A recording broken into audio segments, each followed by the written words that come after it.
Bonjour Charmok. Bonjour Juan. Vous êtes à Brazzaville et vous avez, Charmok, des questions sur la situation sécuritaire au Niger après l'attaque de la semaine dernière dans la région de Tillabéri, dans cette zone dite des trois frontières. Oui Juan. Au Niger, 69 civils membres de milices d'autodéfense ont été massacrés par les combattants de l'État islamique au Grand Sahara. À cela, Juan, j'ai des questions. Oui. Qui sont ces milices d'autodéfense? Pourquoi se sont-elles constituées?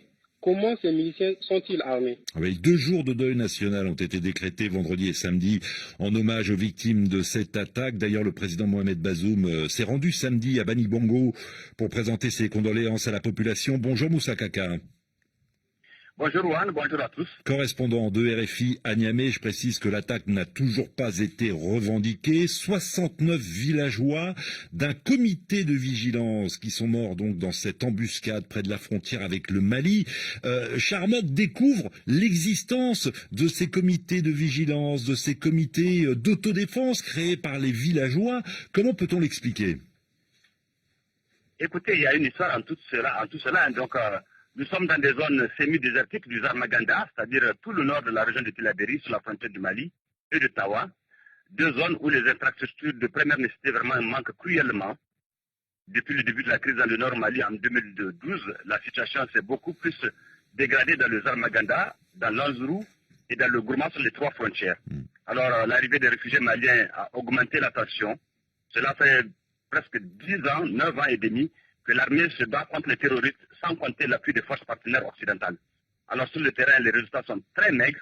Plus de 600 morts, essentiellement des civils, rien que cette année 2021. Oui. Alors donc les villageois ont décidé de se constituer en milices armées, en comité d'autodéfense, pour se défendre et puis également appuyer les forces de défense et de sécurité. Ouais, pour se défendre, pour défendre les paysans qui travaillent dans leurs champs, des paysans qui sont régulièrement ciblés par des hommes armés, qui volent d'ailleurs le bétail. Il faut quand même préciser, Moussa Kaka, que ces comités de défense, ils existent, mais officiellement, ils sont interdits.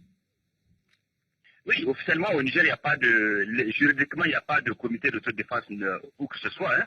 Et la question est là, le sujet fait débat, la question est très sensible actuellement et certains jeunes très remontés ne veulent même pas que les journalistes fouillent de ce côté-là. Oui. Et beaucoup de journalistes sont même menacés actuellement. Oui, d'ailleurs, après... Là, au Niger, on a vu la...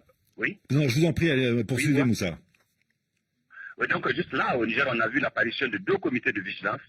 Le premier, c'est dans la région de Tawa, au nord de Tchintabaraden. Et le deuxième, donc, c'est celui de la région de Tillabéri, donc dans le Zamaganda. Ouais, vous Le disiez... comité du Nord Tawa a été désarmé il y a quelque temps. Oui. Les bras valides ont été officiellement intégrés dans l'armée. Celui de Zarmaganda, lui, il vient de démarrer, il est embryonnaire. Les comités de défense ne sont pas reconnus, vous l'avez dit, mais ils sont tolérés tantôt par l'armée et par l'État. Par l'armée parce qu'ils aident l'armée à travailler dans leur zone. Et l'État aussi, bon, ne pouvant plus assurer la sécurité partout, il laisse faire. Et donc, depuis 30 ans dans cette zone-là, si vous n'êtes pas armé, vraiment, vous ne pouvez pas vivre. C'est un véritable no man's land. Et c'est connu de tous. Sinon, des bandits viendront vraiment prendre votre bétail. D'ailleurs... Avec très peu de moyens, vous pouvez procurer une arme clandestinement. Le comité de vigilance de Bani Bango a beaucoup d'armes blanches, de coupe-coupe, des arcs, des flèches. Je les ai vus, je viens de là-bas, il y a 48 heures. On parle également d'armes conventionnelles, également avec lesquelles ces jeunes ont affronté les djihadistes qui disposent de beaucoup plus d'armes sophistiquées et qui ont eu le dessus.